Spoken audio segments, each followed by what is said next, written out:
Hello, hello, hello.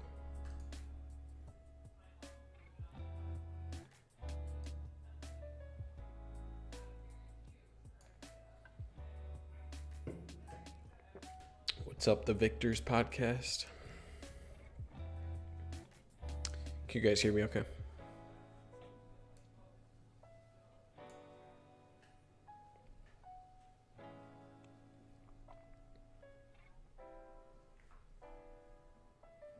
We'll give a few minutes for people to drop in here.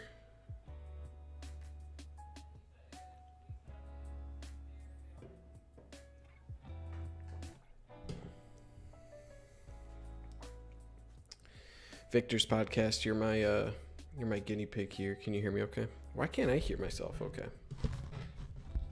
Test. It's odd. Generally, I can hear myself through my mic a little bit better.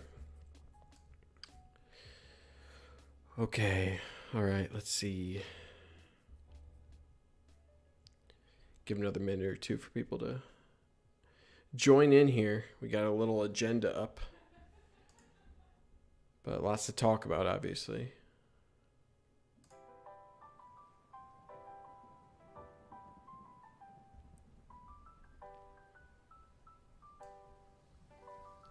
Perfect. Thank you. Thank you for confirming that. I appreciate it.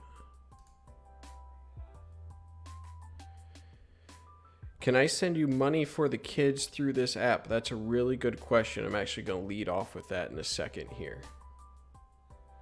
Owen Gamer, what's up? Thank you, Taco Pants. Appreciate it.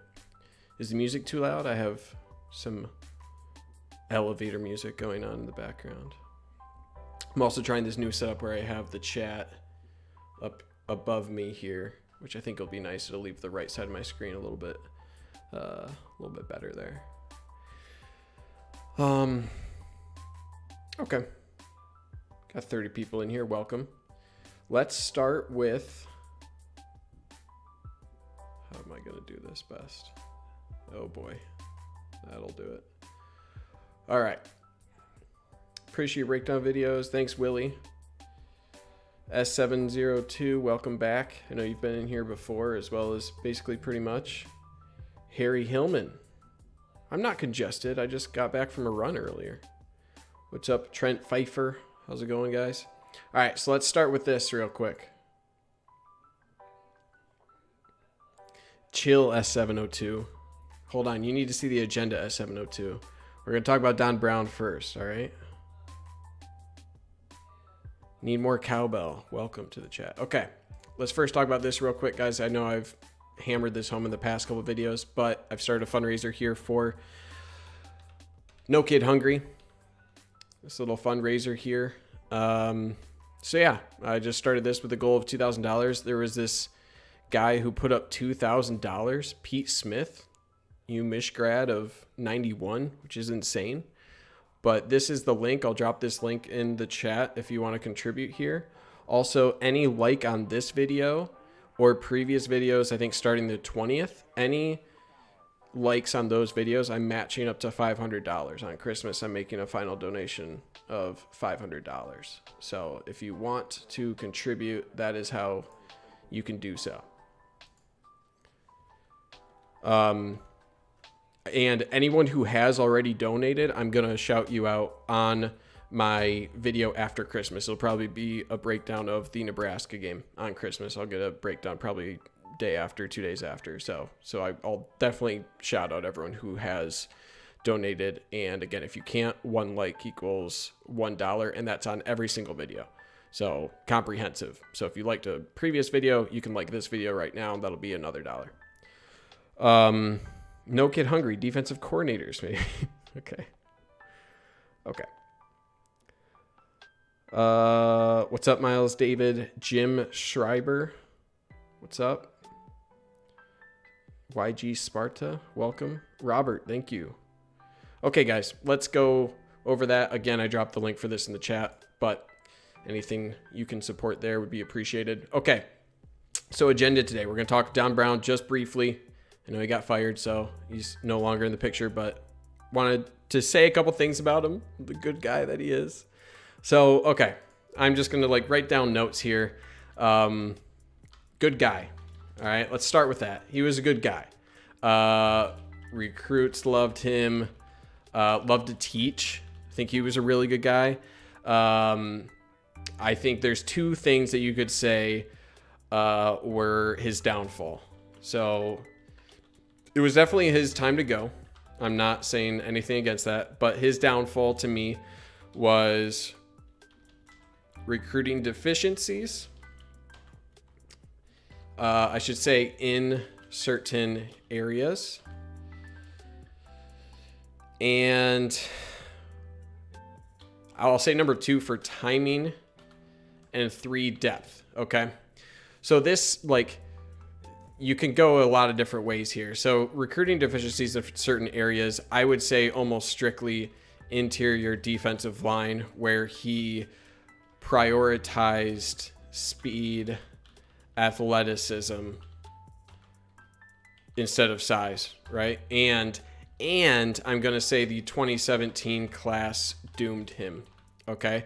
And what I mean by that, there's like 4 or 5 interior defensive linemen or projected guys that would have been the depth players at the interior defensive line. And that just killed the 2019 season and 2020 season for him. Again, that's on the defensive coordinator, right? He's got to hold on to those guys. Not saying that's the case, but that screws you up big time because you don't recruit as many guys in the 2018 class. Your 2019 class, again, these are year-long recruitments they have to put together, and missing those because of what you took in 2017, that's going to affect your numbers in future classes, and depth, especially at defensive line interior, really killed him. And then I'll say also, like, key linebacker transfers hurt for 2020. You had like Drew Singleton. You had quite a few linebackers transfer out, where look at the depth just for 2020. Really, really tough. So it's really bad. He's a class guy. And there's been reports that he was like telling guys that he was likely not going to be the coach moving forward, but that they should still go to Michigan for the chance or for the opportunity at U of M. Like, that amount of class is just insane. So when I say timing, I'm going to put like offense also struggled. Like, the offense this year was bad, like definitively bad. And you can say Gaddis, you know, he's new and he has a couple of years to warm up still. But like, to me, 2021 really is the make or break it year for Josh Gaddis. And I know, like, the defense was also terrible, but having timing of a first-time coordinator in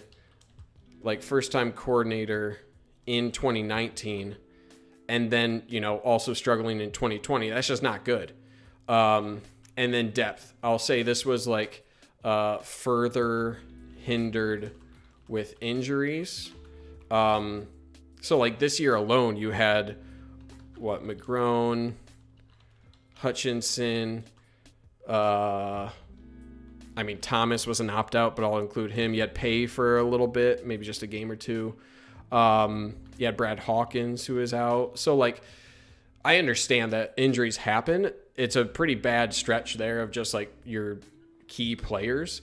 But depth really hurt as well. So those transfers, those positions that didn't pan out, deficiencies in certain areas. It's not like Michigan had a whole lot of other guys to bring up in those positions, right? At linebacker, you just had a bunch of true freshman linebackers to fill those gaps there, or walk-ons, right? Behind Brad Hawkins, you had to bring in either true freshman Makari Page or Hunter Reynolds. And again, nothing against those players, right? But the depth at those positions were true freshmen or walk-ons, and that's just not a good structure, right? So when I say like further hindered by injuries, yes, but depth was already an issue, and that just further made it like an issue. Another thing I'll say that like qualms I have with him, self-scouting deficiencies. And this is something, I spelled that wrong, didn't I? Whatever. Deficiencies, that's fine. Self-scouting deficiencies. And what I mean by that is like Mike McCray matched up against, Saquon Barkley or was that Saquon Barkley? Anyway, like him essentially not having good matchups, right? I think he had Metellus multiple times on KJ Hamler out of the backfield, right? In 2018 against Ohio State, you had Brandon Watson against a 4-3 guy on a crossing route. So I think it's like self-scouting deficiencies where put players in tough positions and coached for best version of players. Okay. And I think that's key, where you should coach around your deficiencies, not around your strengths, I should say, where you have to understand how can this defense be exploited. And I think he was late on doing so. I think like schematically, I think there's a lot of misconceptions about like, he was a really good third down percentage coordinator. Yes, he was aggressive, but like statistically he was good. Crossing routes after 2018 were pretty much cut down. And I think he made like a lot of adjustments. It's just a lot of the times it was either too late, or I think other teams like scouted him better than he scouted his own deficiencies. I think that's like a thing. And then just like, I'll put like untimely execution errors, right? And this is a thing where it's like, I don't want to pick on Metellus again, but like Metellus dropped interception. What was that? Was that 17? Maybe. Yeah, I think that was 2017, where if he intercepts that, it could have been like a pick six. That was a big one. You have just like weirdness, like taking off a shoe was it Dobbins? They took off the shoe. It's like, what was that? Right? Just weirdness like that. And then you just have like cornerbacks forgetting how to play. And it's just like, and let me be clear here. These are all things that fall back onto the defensive coordinator and the position coaches, right? It goes defensive coordinator, position coaches, players. Missed execution still falls back onto the defensive coordinators, right? It's the performance is ultimately his responsibility. So he, by all means, deserved to go for these deficiencies. But these are just like weird things, right? Like when I say, I shouldn't write cornerbacks forgetting how to play, but like cornerbacks being like overly grabby, like huge, what should I say? Huge drop off from 19 gray to 20 gray. Like that happened. And these guys did improve over the year, right? Like G-Man Green, I think, can be an NFL guy down the line. So it's like, and then like defensive tackles jumping off sides like 5 times per game. You know, these are things that are not being taught, right? Like, you know, they're stressing that and it's still happening, where it's just like, again, it falls back onto the defensive coordinator and he deserves to be let go because of these execution errors, but they're just like insanely bad. Like for those to be an issue this year where you have injuries, some guys opting out, it just resulted in like snowball effect. And that's it. Like everything snowballed. You had injuries, you had opt-outs, you had just crazy execution errors over the past couple of years. It's like, it's just bad. Metellus wasn't bad. Metellus got drafted. Metellus is a good player. He's a really good special teams player too. So yeah, like the summary of this is summary: 1, really good guy. 2, some gaps in roster depth. 3, really, or like regression in 2020 was huge, right? And let me pull up a tweet. I have some like stats to back some of this up. Let me get this on the screen really quick. And we'll show some things. Don Brown's defense at Michigan. Can you guys see this okay?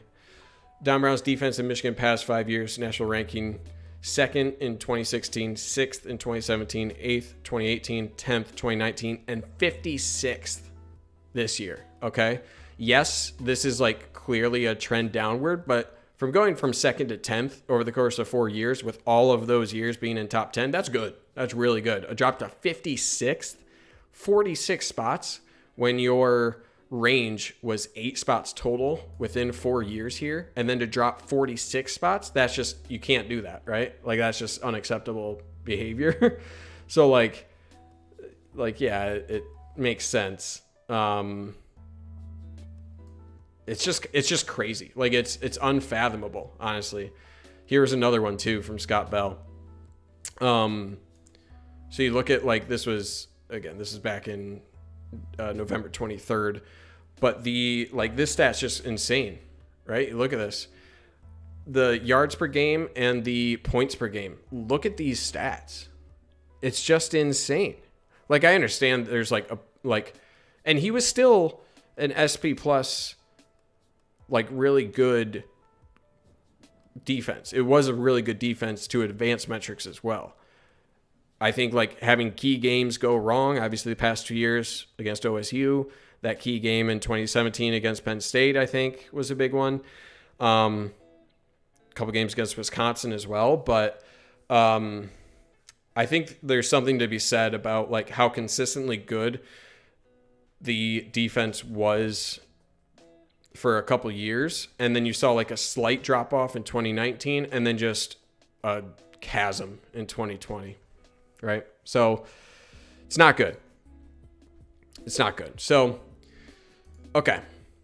All right. So let's see. I'll read a couple things here about what you guys have to say. Shoe thing was terrible. Yeah. We were scaring them. The shoe thing was about sending a message. Is that my brother, Andrew Oswald 31? That was like his Hotmail, I'm pretty sure, back in the day. Penalties have been bad under Don Brown. Yeah, this year especially it was really bad. I am for keeping coaches on. This is from a dependent fanatic. I am for keeping coaches on and giving them a lesser role instead of paying a buyout if that is possible. But Dr. Bliss needs to go. Michigan can afford any buyout. Whose fault is it that we have no DTs? Kind of when Rich tried to recruit no offensive line. Oh, it is my brother. Okay. Whose fault is it that we have no DTs? So I think this is just like his approach, like his recruiting approach is just getting, like, it goes back to, like, prioritizing speed and athleticism over size. And I think that's fine to do that, kind of like his approach to linebackers where he's kind of downsized that, but you still need a couple, like, traditional defensive linemen, right? And I think it's like he took a lot of defensive ends he thought or, like, are getting there. Like, Upshaw, I think, could get there. Welshoff is showing a lot. But those are, like, the core of his interior defensive linemen. And you need to have a balance. You need to have a balance of, like, true defensive linemen as well as the guys who are maybe going to grow into that role. Anyone can field a top 10 defensive stack roster they had in 16. That's true. But a lot of those guys left, and 17 defense was still good despite having a really poor offense in general. Buyouts are coming from boosters for the most part. Yep. Might have missed this already, but any opinion on Junior Colson, potential other commits who are upset on the fire? I don't think you're going to see anyone leaving until you get the new defensive coordinator in. I could be wrong about that. They're probably going to talk to people. But yeah, I'd be upset with that. Recruits are going to be upset about that 100%. Here's the thing, though. I don't think Michigan was lying about keeping Don Brown on. And from, like, different reports, I think they were pretty transparent with the guys that they had talked to about that. So I don't think they were, like, actively hiding the information that Don Brown was going to leave. But maybe you didn't talk to every single one of the guys, right? So I think recruits 100% should be, like, they're going to be sad, but also, like, they can be a little upset about that. I don't think you're going to see decommitments unless you take, like, a really long time to hire a new defensive coordinator, or they just don't vibe with a new defensive coordinator. I think that's going to be it.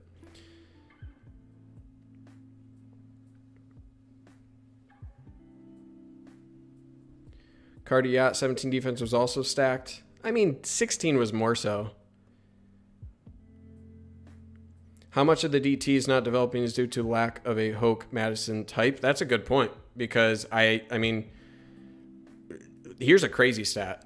Michigan hasn't gotten a true defensive tackle commit since Greg Madison left for Ohio State. Both Matty Smith and Chris Hinton committed to Michigan when Greg Madison was defensive line coach. And since then, no true defensive tackle has committed to Michigan. So I think that's huge. Aubrey Solomon was a defensive tackle. He was. He transferred. And he was a 2017 guy. It's weird how Michigan recruits very good, but the team seems to struggle. Yeah, there's like some player development stuff. I won't get into that, Jim. That's a good like point, but that's a pretty wide range of questions there. Fire Sean Nua might happen. Don Brown didn't recruit. Don Brown, I mean, think about Kwity Paye, man. Like, he found a lot of really good guys that I feel like people don't give him credit for. Khaleke Hudson. I mean, he was earlier, so maybe not him. He was 2016 guy, I think, right? But even Josh Metellus, people love to like hate on him because he had a couple of really bad performances against Ohio State, but he got drafted. He was like a really under the radar guy that did extremely well. Player development's huge, and I think especially Oswald 31, what you were saying, not having a Madison guy, like it just there hasn't been a like clear development at the defensive tackle position. And Solomon being gone, I mean, Solomon hasn't done a whole lot, but I would also say that like defensive tackle just hasn't developed well. Coaching staff doesn't find the type of DT prospects that are all Big Ten in year 4 or 5. Yeah. When's the last time Michigan had that? Yeah. Their approach is taking a lot of guys at defensive tackle and defensive line that are projects. And that's fine. But like, they've missed on their top guys. Like Mozzie Smith might become a guy, right? But if he were to be like a superstar, he would have shown that already. Same with Chris Hinton, I think. They've flashed some things, but they haven't like truly impressed. And that's something that when you miss on your top guys like that, who should be coming into their own and really owning that position, you have to like fill the gaps there with like your Jess Spates of the world, or just other guys that like aren't going to be true. Like Welshoff might become a star by year 4 or 5, but there's just been a ton of key transfers. Again, I'm pointing back to that 2017 class. Let's pull that up. I'm going to pull up the 2017 class because, again, this is the class that like determines your future at the defensive line position. I spelled that wrong. So let's go through just the defensive line. Michigan took like 7 guys. Aubrey Solomon, he transferred. He's not doing a whole lot these days. Luigi Villain, again, a guy who like had some big injury issues. He's finally seen the field, but he's more of a defensive end type, so he's not really interior. James Hudson, he went to Cincinnati. He's gone, right? Is he? He's at Cincinnati, right? Yeah, Cincinnati. Okay. Corey Malone Hatcher, he was a defensive end, but he had to medically retire. Donovan Jeter, the lone guy really that's done anything on the defensive line, and he's more of a depth player that's had to be starting because of a lack of other players. Philip Pea, I haven't heard his name in a long time. Kwity Paye, the guy who is going to be a first-round pick. And that's it, and he's a defensive end. So a lot of these guys, there was also... what year was Irving Paye? Did I miss a guy? Deron Irving Paye? Yeah, sorry.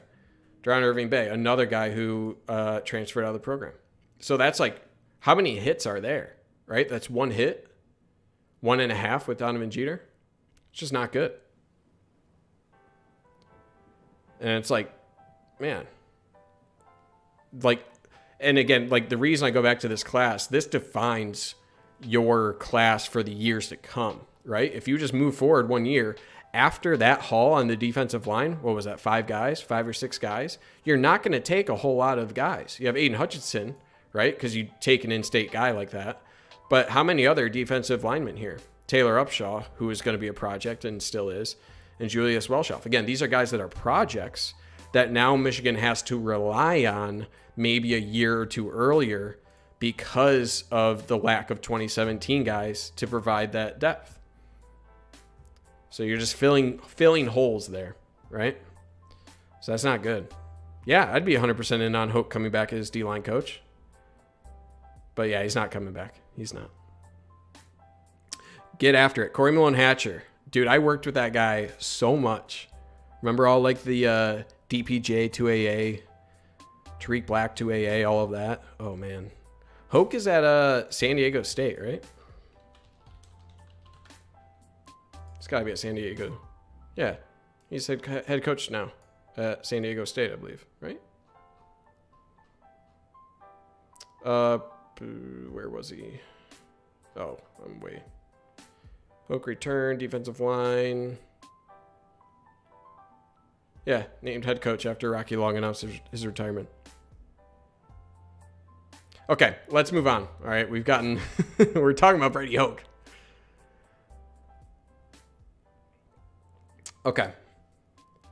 Let's talk about Harbaugh's approach to defensive coordinator replacement. Okay, love Don Brown. I'm going to miss him. Oh, final thing about Don Brown. I bet he gets a like middle of the road Power 5 offer, and I bet he kills it.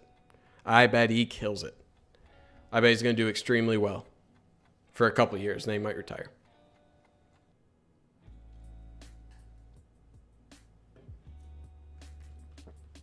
Okay.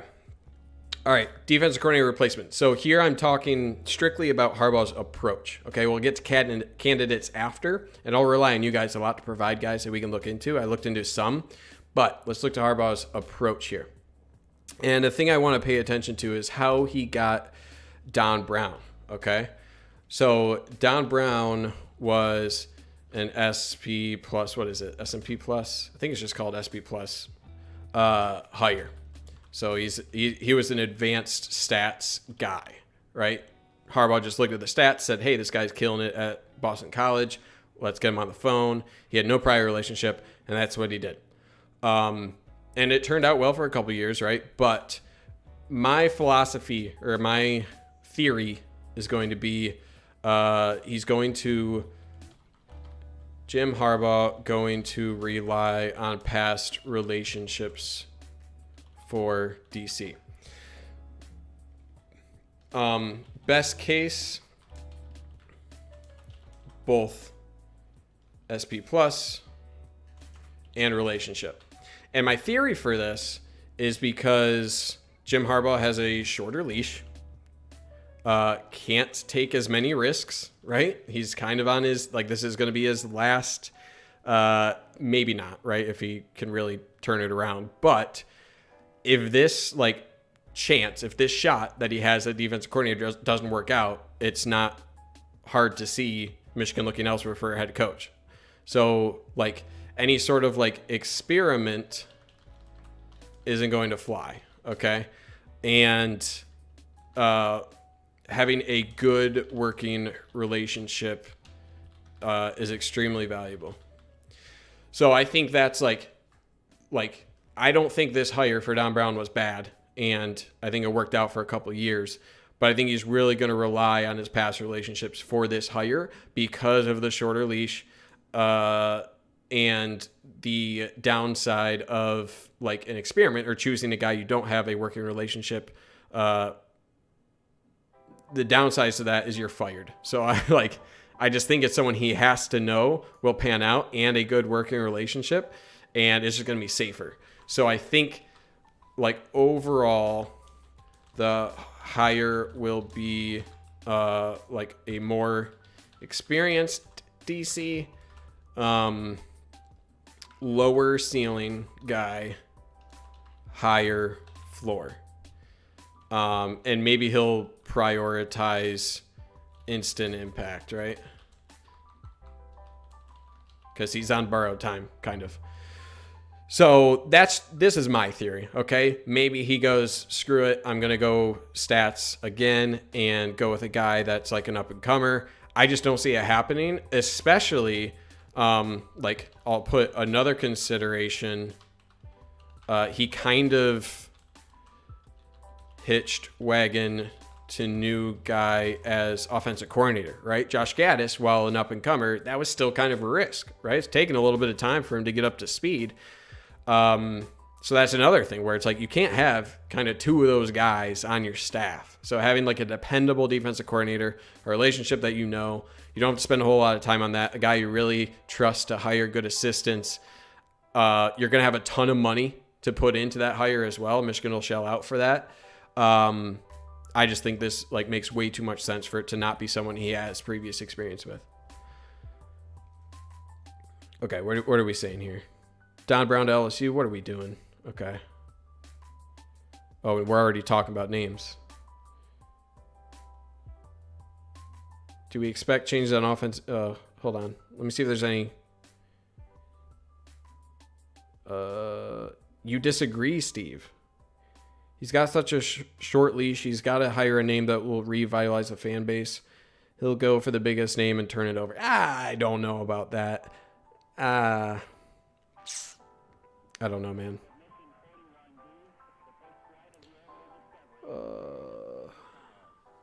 If Madison and Don Brown stay on the same staff, we'd be in a very different situation. Hindsight, it's hard to say.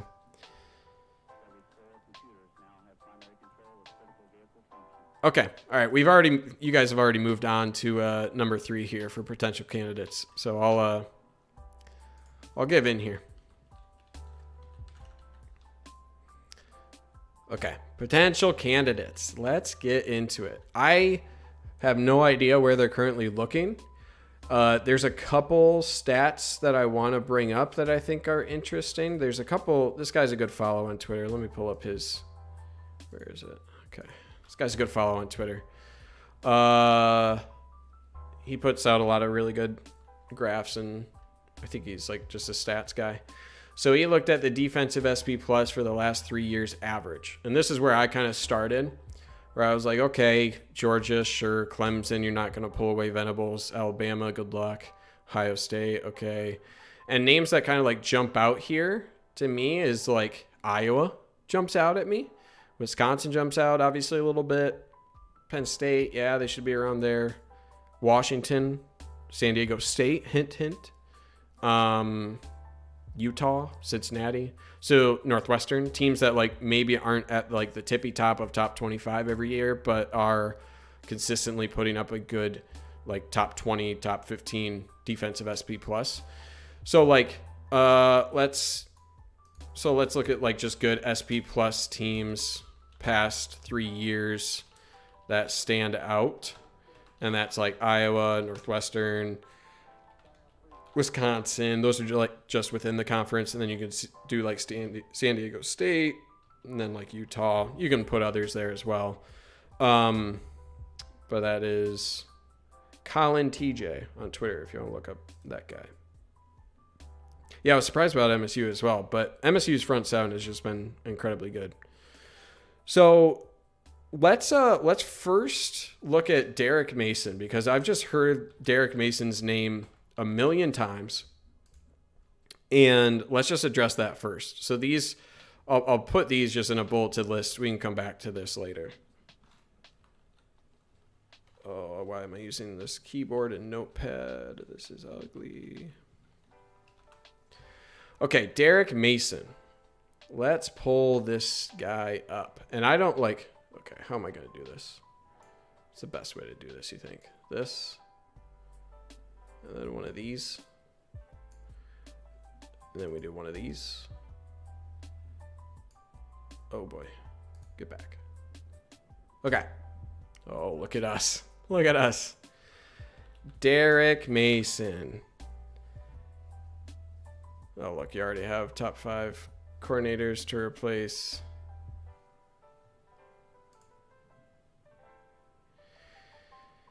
Derrick Mason. Okay. He was at Vanderbilt. Head coach, Vandy, from 14 to 20, so he's available. Okay. So his plus is he's available. What are some other pluses here? Previous relationship with Harbaugh. Okay, so like my whole strategy of like get someone that you've worked with before, that's a good thing. He has that. What else? I need to find, like, is there a good SP plus spot to look at for like what's the most relevant for him, right? Because you can look at Vanderbilt, and I believe I did since 2014. It wasn't great, but like he's head coach, right? So like overall, his record of 27-55, like I'll put that as a negative, but like it was Vandy, so like what are you gonna do, right? At Vandy, head coach, and Vandy sucks. So what are you going to do, right? So I'm not going to really hold that against him. Harbaugh needs a guy with more Midwestern guys. That's probably fair. So yeah, I don't know about Derrick Mason. Like he's available and he has previous relationship with Harbaugh. Can I look at like someone find me a link for SB Plus rankings over the years, right? Let's see if I can do F plus rankings. That's like FEI combined with SP plus, right? Okay, so this is 2019, so he's still head coach. But let's look at... Oh, you can't even split it up? Can we go a year before that? I'm just cherry picking at this point. Okay, SP plus... You can't even see like defensive ranked. This is not going to tell me anything. I can't see where you can filter by defense here. Where can you filter by defense?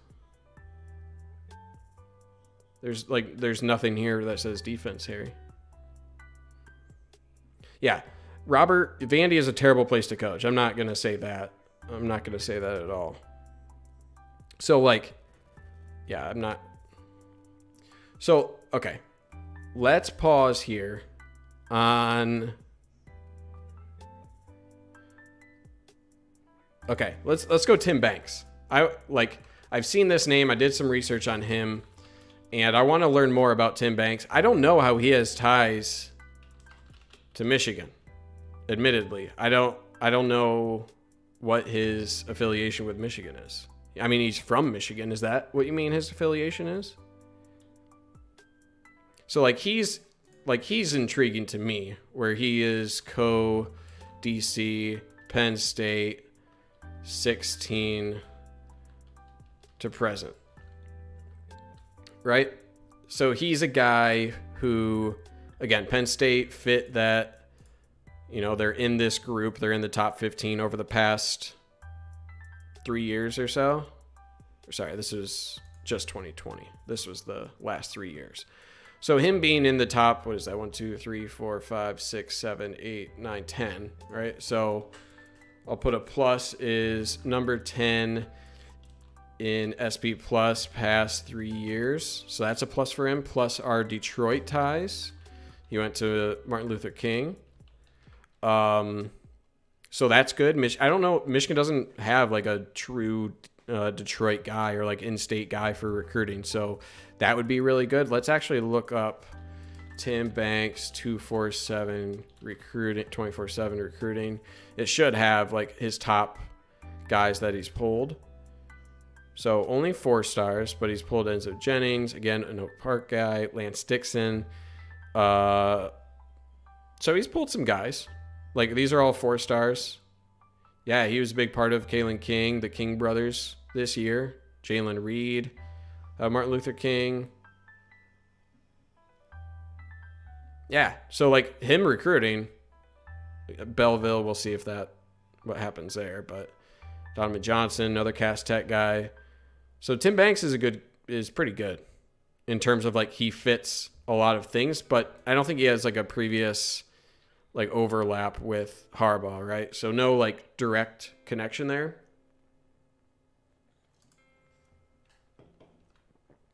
I will put like, this is kind of like a middle thing. He's co-defensive coordinator at Cincy, Illinois, Penn State, right? So not the true defensive coordinator there. He also has experience coaching up safeties. So that's like obviously a position coach that could use some help after the Bob Shoop thing this year. So yeah, I like Tim Banks. Okay. So I'm going to put like let's give him like, let's give him like 4 stars out of 5. All right. I'm going to just knock out 2 names that probably aren't going to happen. Or actually, I'm going to do 3 names that aren't going to happen. Harry wants me to put up a name. Steve Clinkscale. Okay. We'll look at him next. But names, Brent Venables. Is that how you spell his name? Brent Venables. Venables. I'm dumb. Brent Venables. Obviously, defensive coordinator. Clemson. Forget about it. Okay. I'm also going to put...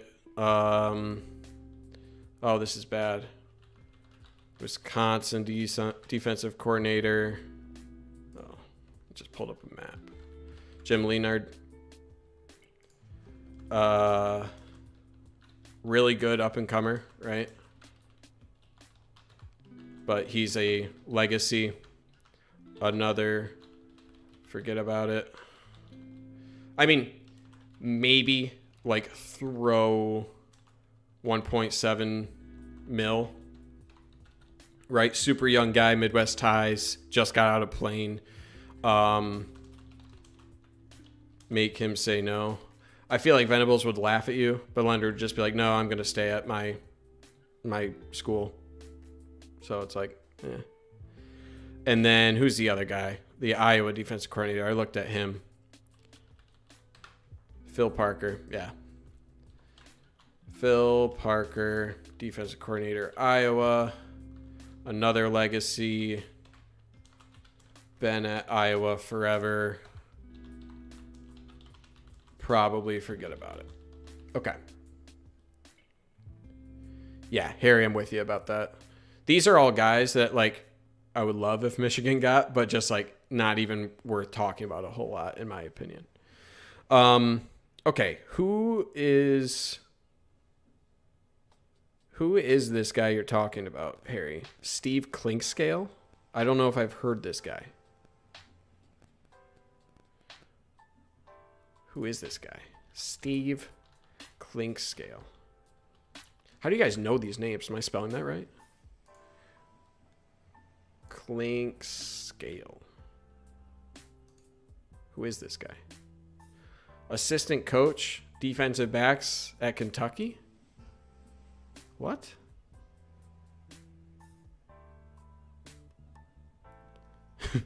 Mud Nafal, I'm in love with you. Yeah, that's like the SpongeBob selling chocolate. I love you. Harry, Kentucky. Okay. I mean, again, man, this is like, he might be really good. Let's see how Youngstown, Ohio. Okay. You know what? I think he is. Okay. So he's a guy who's recruited pretty well, right? He's the benefactor of the Oak Park getting out of Michigan, especially with Justin Rogers. Okay. So yeah, I mean, he looks like a good, like a really good recruiter. Like, holy cow. How'd he get this guy? Oh, that's a JUCO. Okay. Well, I'll put this about him. Like, potential defensive back coach, right? Like, like, good recruiter. But, like, probably not defensive coordinator, right? Especially not with what I said above.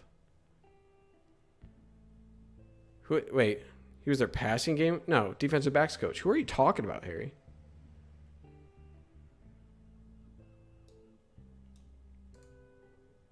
Oh, you're talking about Gaddis. I'm stupid. Okay. What are some other names that I saw here? An interesting one is Jim Levitt. Okay. So let's put Jim Levitt up here. Jim Levitt. We're up to 185 concurrent viewers. Is that right? 190? Good Lord.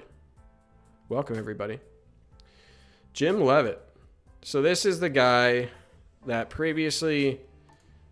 So he's currently defensive coordinator, FAU, from 20 onwards. Plus, he was the linebacker coach for San Fran under Harbaugh, so he has that connection. minus pretty rough falling out at USF, right? I think there was like some controversy. Am I spelling that right? Why did I lose my ability to spell? Controversy about striking a player, I believe. So, like, might disqualify him, right? For that alone. He could be. Like, I don't know. Having that previous relationship, like, he does have pretty, like, extensive DC experience at Kansas State, Colorado, Oregon. Like, he's been around for a long time. So that's always a good thing to have a guy with a ton of experience like him. Lewis Blake. What about hiring Chris Partridge and DJ Durkin back? Durkin is a bad person. Yeah, Robert Hovenkamp, Levitt had the scandal at USF. Yeah, that's hard. It's up in the air whether that would be a blocker. But no, Chris Partridge and DJ Durkin. Partridge maybe, but like Partridge is a guy I would want more as like a special teams coach guy, and he clearly wants to be more of a defensive coordinator. I don't know. He's an ace recruiter. You're not going to beat him in recruiting much, but I don't know. Hard to say. But get Durkin out of here. Durkin's insane. I don't know the full Jim Levitt story. Jim Levitt, USF fire. Oh, this doesn't look good, just from what I saw there.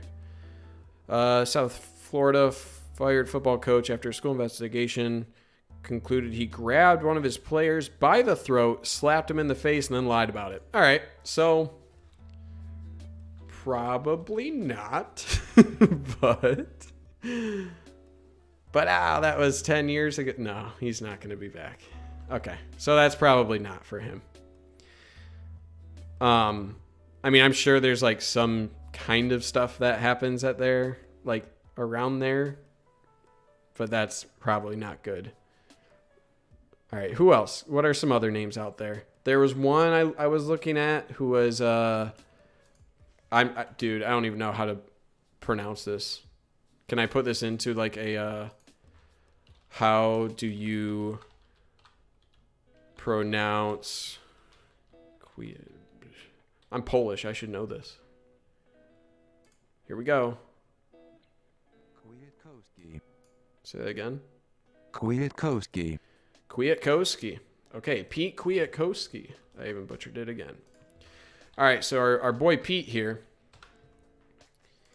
He's a guy. This is again a guy I pulled strictly from the list from that like SP Plus, the top 15 guys over the past 3 years. Oh, I don't want this link. I want his Wikipedia. And the main reason he intrigued me, he's a West Coast guy. So like a negative is West Coast guy. I'll put defensive coordinator, Washington, 2020 onward. Right. So he's a West Coast guy, so not best for recruiting. Plus is he has experience. The thing I like about him is he has defensive line coaching experience, which is good. And that's like, I think Michigan will have to hit the portal there to shore up that spot. So I like to see that. Washington's been generally pretty good. So him being, actually he's been defensive coordinator essentially since 2014. They just went through some like staffing changes overall. So yeah, I mean, he's a West Coast guy. So he's, I'll just put like not likely to leave West Coast, right? He's never been elsewhere, so I doubt he comes over here. But Kevin Steele, get out of here with Mark D'Antonio. Get out of here. Robert with your, I mean, OSU has Wilson as an offensive coordinator. OSU also had Zach Smith as their wide receivers coach and Urban Meyer as their head coach. And they had Greg Schiano. Like, they've sold their soul to the devil. That's it. Kevin Steele. I'm terrible with like knowing names and like where people came from. Kevin Steele. Let's throw him on the list. Okay. Kevin Steele.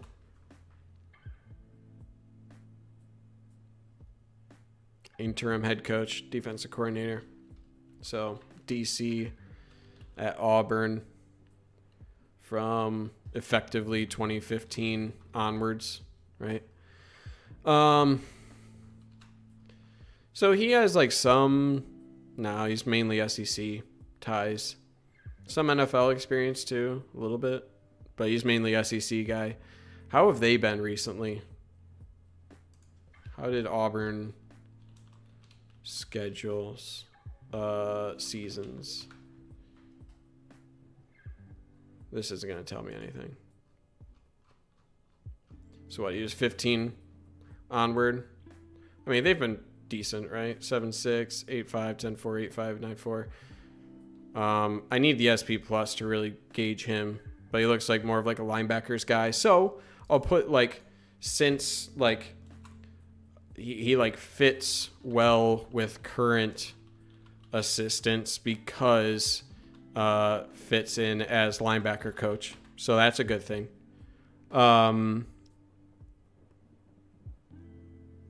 They just hired a new head coach. Yeah, they hired the Boise State guy, so we'll see. Larry Johnson, there you go. I would take Larry Johnson. Football coaches are bad people. Oh, another thing I didn't put about Jim Levitt is like FAU has Taggart, right? Isn't that Willie Taggart? So it's doubtful.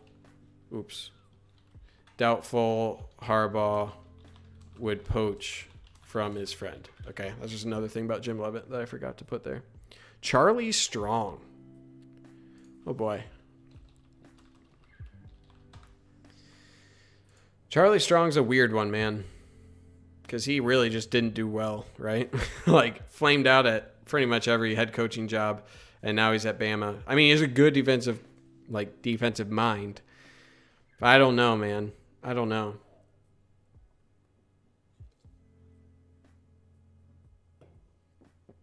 Will Muschamp. Can and will recruit the South. If you don't recruit down there, you stand no chance, period.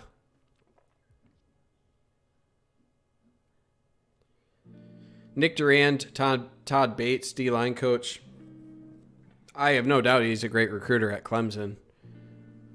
Taking the D-line coach, again, I think it's got to be a guy, going back up to my my like overall standpoint. I don't think he's going to take a guy who hasn't previously been a defensive coordinator. I don't think so. Will Muschamp.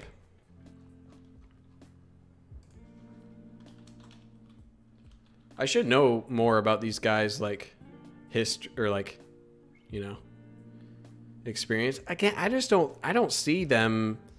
I think it's got to be more of like a Midwestern guy. I truly do. And Muschamp's great. I mean, he's a good defensive mind, but like, I don't know. I don't know. Would he take a defensive coordinator job? I think he could get another head coach job somewhere. But I don't know. He's probably worth like checking with, but I don't know. Who are Harbaugh's best affiliates that are actually available and willing to come to Michigan? I don't know. Marcus Freeman?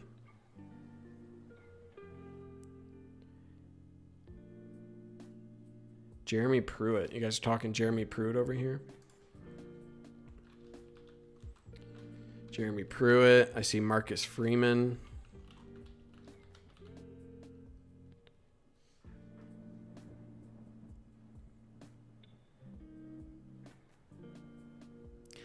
I don't know if he would go to NFL guys. I think, again, you need an NCAA guy just to for like recruiting, unless it's someone who went from NCAA to NFL. Again, I'm just thinking like the high floor guys where you just cut out as many steps as you can, right? A guy who you know will recruit well, who has been defensive coordinator before. Like, I think more regional based. I think that's going to be the next hire. A guy that, like, kind of, like, fits, just, like, slots in a little bit easier. Bo Pelini, get out of here. I'm going to time you out. Put user in timeout. You get a couple minutes of a timeout there.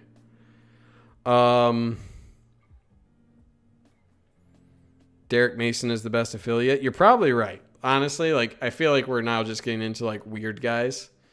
Like, I think, like, these are probably the two most likely guys. Okay? Tim Banks or Derrick Mason. If my money, I'd put it on Tim Banks.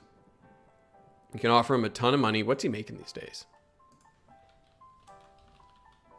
The thing that's tricky about Tim Banks is he's in your own division. So if you're really, like, you got to throw him everything to get him on board and be really confident that he will join. Does it have salary here? Get out of here, Austin. Do you just really say, oh, shit. What just happened? Did you guys go away? What happened here? My screen just, like, cut out. Sorry, let me recollect everything. Greg Madison, he's not going to come back. You kidding me? Whoever said Greg Madison, you're just trolling right now. What happened to all my screens? What happened here? The computer just, like, gave out on me. I don't want Penn State's leftovers. I mean, he's not a leftover. I don't know why you say that. That's rude. What's up, Sam? I think it's like my choice would be Tim Banks just because he has those Detroit ties. I think Michigan can sell him really well. Give him a lot of money. They performed well. Give him the, like, true, like, the full defensive coordinator position, right? He's been co-defensive coordinator at a couple spots. Give him the full defensive coordinator. He has experience in the defensive backfield. I think you pitch him with, like, hey, you've already recruited Michigan pretty well at Penn State, right? He has. It's like, think of how well you can do when we're already in state with the in-state prestige that, like, University of Michigan has. Yeah, rebuild the relationships with different coaches. I mean, I don't know if even the Bellevue relationship is worth revisiting at this point, honestly, but it's a shot, right? So I don't know. He's the guy that, like, probably makes the most sense, where he can throw a lot of money, sell a lot of, like, it makes his job a lot easier if he's at Michigan, recruiting Michigan, and that's his main recruiting focus. You need kind of, like, safeties coach as well, or at least he has experience coaching safeties. So if he has to make a hire at that position, you can trust him because he has experience coaching that. Regional guy, I think he's probably your number one choice.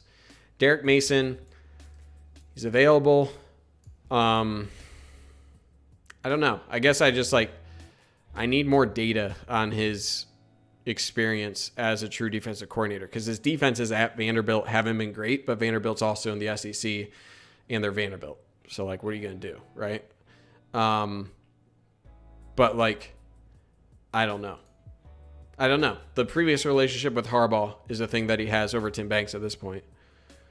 Dude, the Belleville coach doesn't get along with anybody, it appears like, right? Because he just had Dobbs and Barnett transferred to Missouri or Memphis, right? So it's like I don't even know if it's worth it. Who's the last Belleville guy who really panned out, right? I mean, didn't, like, Jamari Budden, wasn't he, like, a big time guy who just, like, kind of fell off?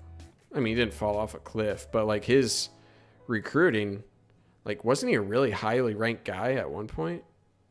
I guess he was like a 90, dropped a bit. So maybe not. I don't know. My point is just, like, when's the last time a really good Belleville guy panned out? But, like, clearly he has some chops in state.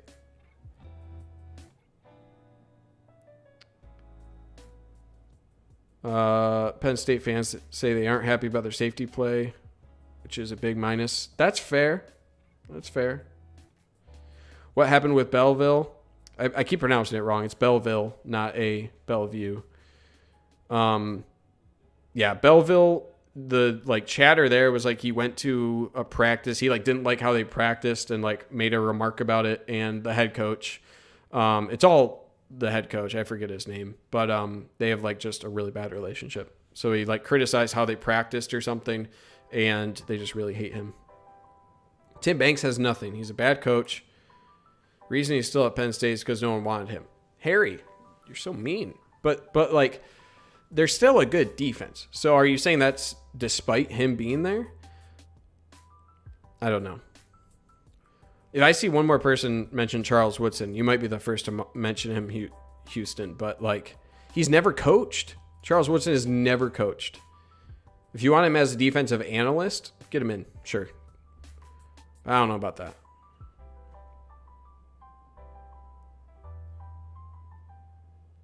That's true. You don't hire a great recruiter to be defensive coordinator. And that's fair. That's fair. I think like having a really good recruiter as coordinator isn't what your focus should be. It should be focused, like Michigan has enough talent. There's just been a ton of like pretty poor execution, especially this year, like throughout the defense. And that should be your focus. Like the ability to hire good assistants, and like that's number one for any coach, but especially defensive coordinator. And then just like schematically, like recruiting is like you said, a recruiting theme, but again, that's more about how you recruit or how you attract your position coaches more than rather like himself. Woodson already said he's not a coach. Yeah, no, get out of here. Abhinav, if you say Charles Woodson for head coach again, I'm banning you. Yeah, Jermaine Crowell, that's the Belleville guy. A top 10 Michigan team can recruit better than 99% of coaches. Yeah, that's fair. What else we got here? Glenn Schumann. Glenn Schumann. I've never heard this name in my life. I have too many tabs open. I'm just going to start closing them. Glenn Schumann. Who are you? Great name. Oh, youngin'. Okay, so he's a newbie. Glenn Schumann.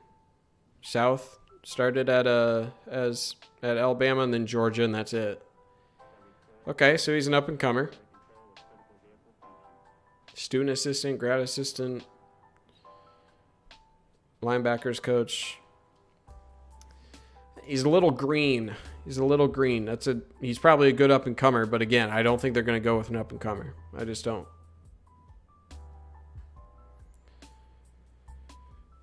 Bring back Durkin. No, we already talked about that. Brady Hoke. I could get on board with Brady Hoke. People are going to think I'm crazy for saying that, but man, he can coach up. Like, he can recruit defensive linemen. He can recruit in general, but like, I guess I should say, I don't want the defensive coordinator to be like a main recruiter, but a defensive coordinator sets a theme for the recruitment. And I trust if a guy is like a good defensive lineman talent evaluator, then that's like what's most important as like, you know, your specific position. Like Don Brown focused a lot on like the linebackers, right? And Viper position. Having a like defensive lineman focused defensive coordinator, I think provides a lot of value overall. Horrible DC at Oregon. That's true. This is going to be a long, anxious offseason. It's going to be exciting. You're going to have lots of new coaches to cover. Clemson's defense is what I want. Clemson's team is what I want. Dependent fanatic. Come on. I think everyone would want that. Jay Harbaugh out as running back coach? That didn't happen, did it?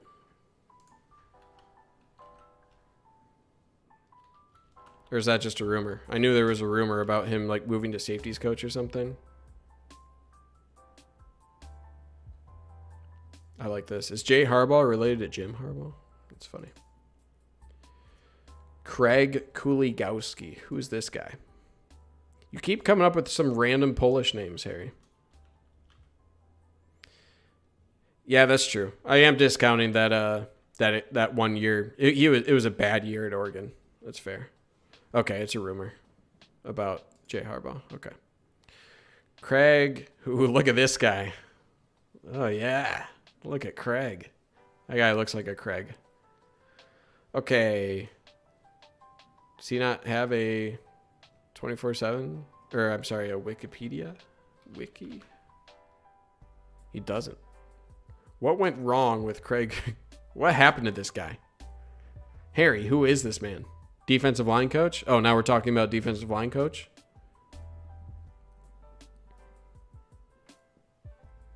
I don't know this guy. Who is this guy? Co-defensive coordinator for Toledo. Oh. So he's been at Miami. He's been at Bama. Who is this guy? Hold on. I'm going to expand this and just get out of my notes here. He was at Missouri. Who is this guy? How come I can't find like any of his... Like, what is this guy? He's been at Missouri. Okay, I'll just press this one, I guess. Miami. 15 years at Missouri. Okay. 24 players, all conference honors, SEC, 5 first-round picks. Okay, so he's like a talent evaluator, defensive line guy who's now, for whatever reason, at Toledo after like 15 years at Missouri. What a weird guy. Steve, he's a ball coach. I believe you.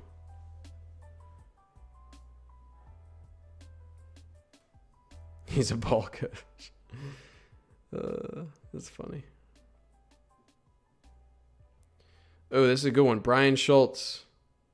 Penn State pass defense. 50th, 47th, 15th, 100th, 26th. All right, so a little bit all over the place. Not sure about Tim Banks. Okay. All right. So maybe those numbers, the stats I was looking at are a little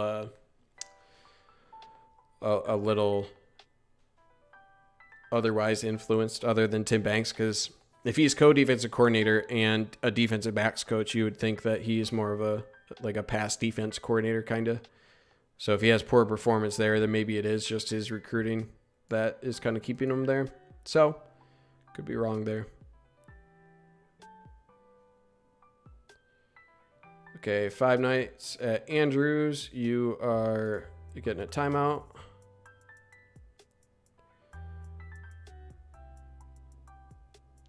Guy at Tulsa seems to have done a good job. Who is that guy? Who is the Tulsa guy? Tulsa defensive coordinator. Look at this guy. Look at that smile. Okay. Joseph Giuseppe. Am I pronouncing that right? Does he have a Wikipedia? None of these guys have Wikipedias. Ugh. Coached linebackers. Promoted defensive coordinator 2019. Okay, saw a couple guys who got drafted. That's good.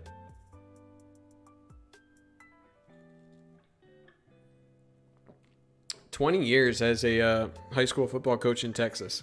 So he'd have Texas recruiting. So he's pretty strictly down south. So, don't mention that name in here. Get after it. Ron English. Pat Narduzzi. Yeah, good luck getting Pat Narduzzi. Ron English. Oh, that's a different Ron English. The safeties coach. What were you responding to there, dependent fanatic? Again, man, I don't think they're going to take a safety. Well,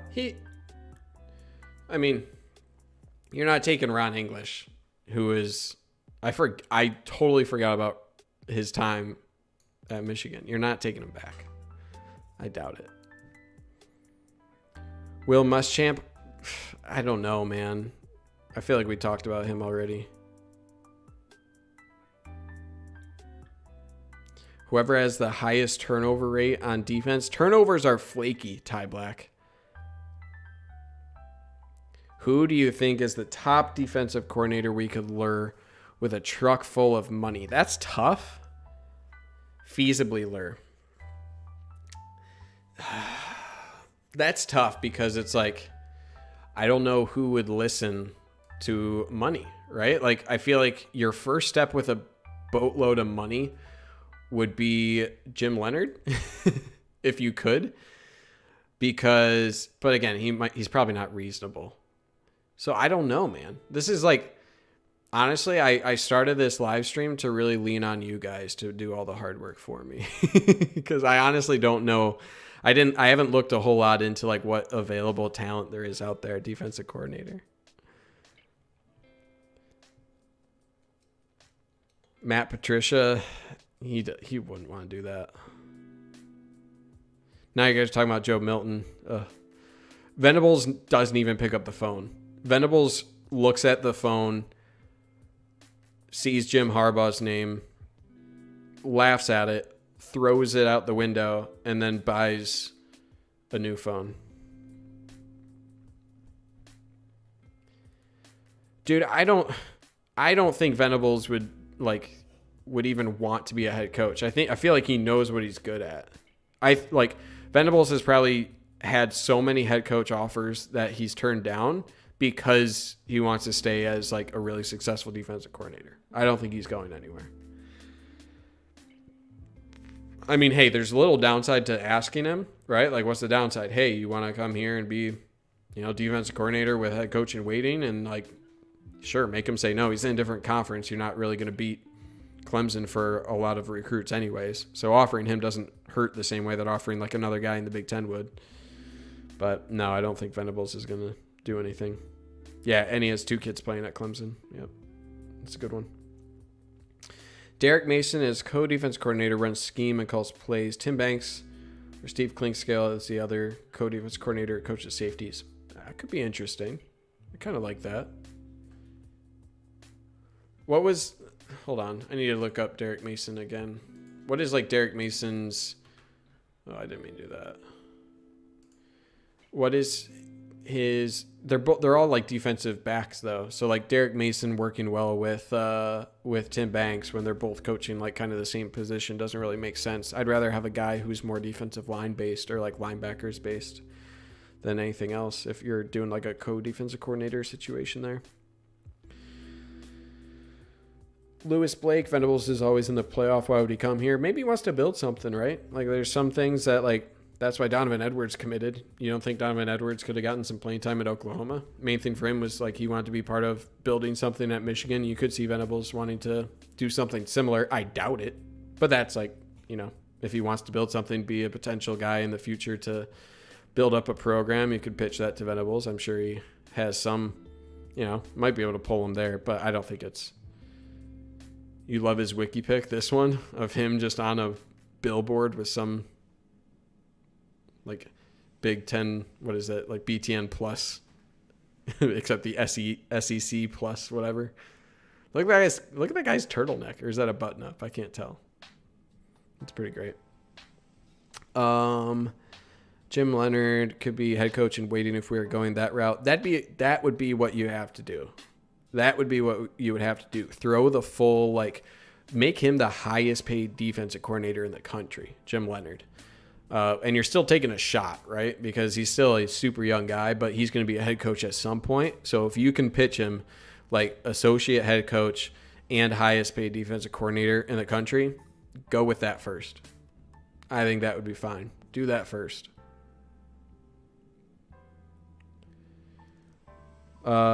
Derrick Mason, Vanderbilt coach who pulled that stupid son. Okay. I'm not reading the rest of that. Mason specialized in beating the spread at Stanford versus Oregon.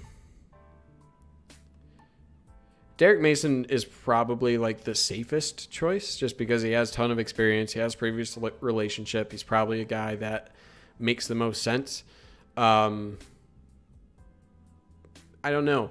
I think like a big part of him is, does he want to go back to being a defensive coordinator, right? He had 6 years at Vanderbilt.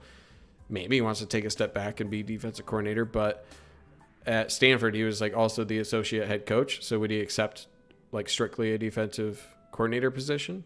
Hard to say.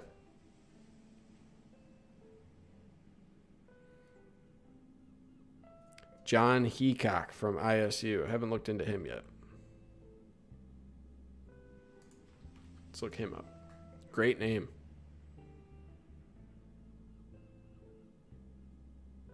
I love this picture. Hey, John, stand there and look as menacing as you can. It's like, what, do you want my arms crossed? I don't know why I made him sound 85, but okay. So he's mainly like safeties, defensive back coach.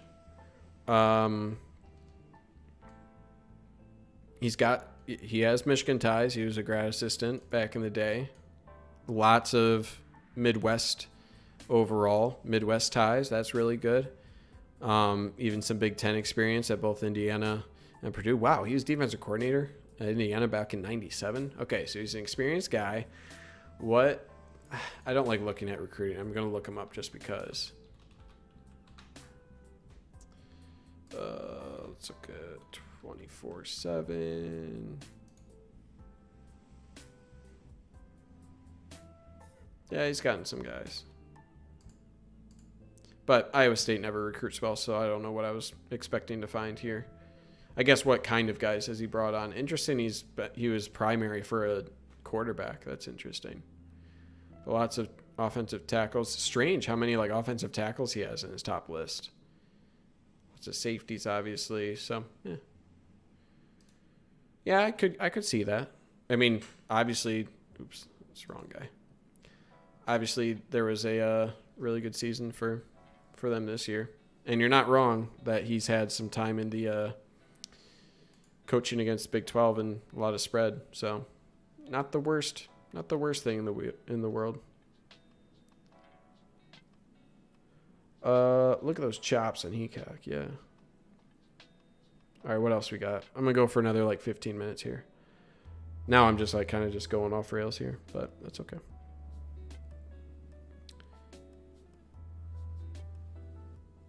Mason, most likely to coordinate for a lame duck head coach. All right. Don't think Gaddis is getting fired. I don't think either. I think he's got one more year. Joe Dalgarn. Appreciate the kind words. Barry Odom. I haven't seen that name pop up. Maybe I missed it. Maybe not. This is just going to be a thing. I'm just going to hover over these guys' pictures. He looks like a strength and conditioning coach. Look at that neck. Barry Odom. Missouri guy through and through. He's been there for what? He was there for a million years, 17 years. And then he went to Arkansas. So, all right. He was director of recruiting for a year. Now he's he's the athletic director. Associate head coach, defense coordinator, and safeties. Okay. Again, I don't know a whole lot about Barry Odom. I don't know. That's just a name to me. Lovie Smith. I don't know about Lovie Smith. I feel like Lovie Smith might just retire. Who is Mike Reed? Mike Reed. Musician. Nope. This is like the least amount of... What? This guy's dead. What are you talking about? Assistant coach cornerbacks. Okay, it's a very different Mike Reed. I'm like, who are you talking about? Barry Odom rode Craig Kuligowski's coattails to success. I want to pull up Craig's picture again.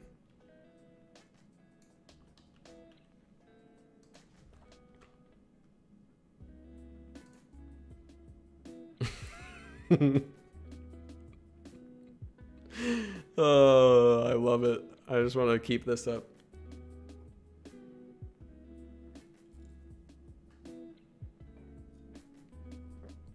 All right.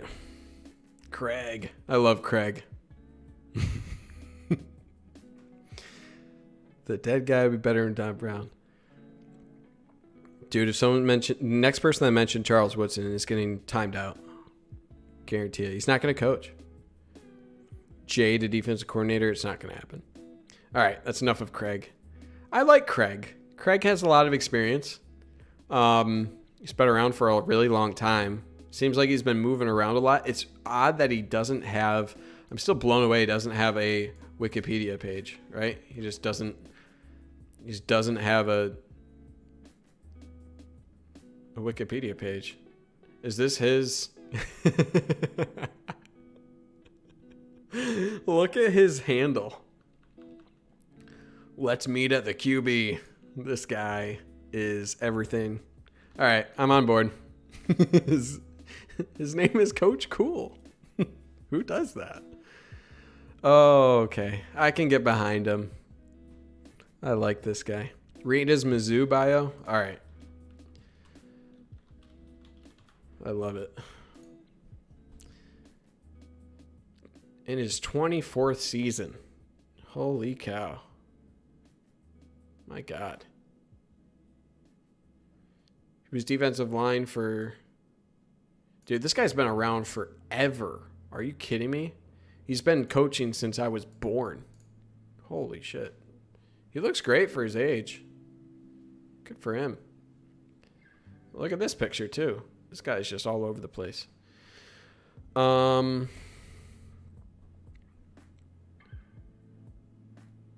right, I'm reading his stuff. Yeah, I love that he's a defensive lineman focused guy. I don't watch enough of the teams that he's been at. He is a Michigan guy, so I really like that. He could be a solid look. I'd put him in the top 5 list. His phone number, should we call him? Should we call Craig? How funny would that be? Craig, we're looking at you live. Are you interested in the Michigan job?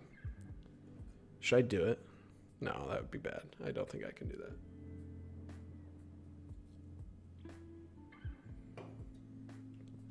Can you get sued for calling someone live without their knowledge? Or do you just have to, like, let them know? I believe you, Harry. Harry, I know you know your stuff. And, I mean, look at the guys he's recruited. So, like, I don't know, man. If you want to take a guy who knows defensive line, take a little bit of a shot with him. He's been around forever. Make him defensive line. Yeah, you know what? Here's what you do. Bring in another guy, pay Craig a bunch of money, give him the co-defensive coordinator job at Michigan, also the defensive line job. He's an ace recruiter. Let him focus on recruiting and developing defensive linemen, and then bring in another guy as a co-defensive coordinator. All right? Step 1 is go really, really hard. All right, let's do this. I'm going to call this guy. What's his... I'm going to call Craig. What do I even say to him? Should I just like... No, I can't do that. I can't call Craig. Okay. I can't call Craig. I can't do it. He's not going to pick up. That'd be bad. Maybe I'll at him and be like, hey, Craig. Yeah, I'll tweet at him. Here, let's do that. Let's follow him.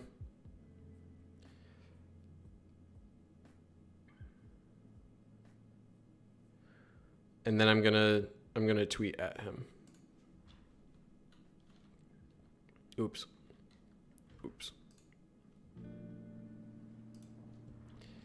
Hey, Atlas QB, doing a live stream. This is the most awkward tweet in the world. I don't even know what I say.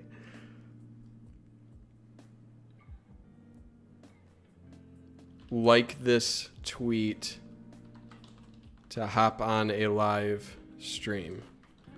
we're talking about the best Wikipedia paged coaches in the country in your top 5. This makes no sense. This guy's like, who the hell is this guy? Craig's gonna hunt me down. You up? Okay. All right, 5 more minutes.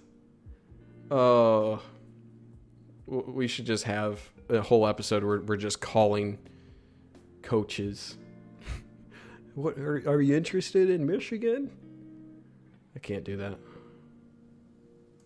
Because then here's what would happen.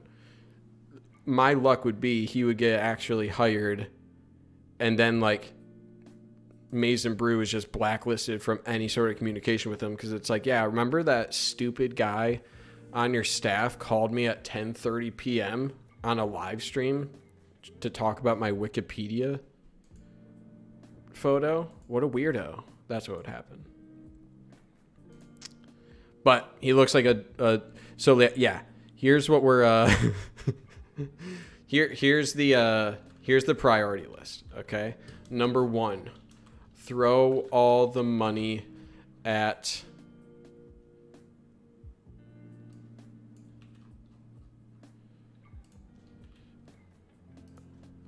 okay. 1B. 1A, Venables, all money plus assistant head coach. Make him say no, okay? 1B, throw all the money at Jim Leonard, highest paid assistant in college football and associate head coach. Again, make him say no. You guys have convinced me. Craig all the way. Co-defensive coordinator and defensive line coach. And then who's like a good get another up-and-comer with good pass game experience. All right, that's it. Harry, you started the cult here. That's it. 9:30 Central Time. That's not enough time for Craig to respond. Craig's not going to respond. If Craig responds, he's a weirdo. I'll check my notifications off screen here.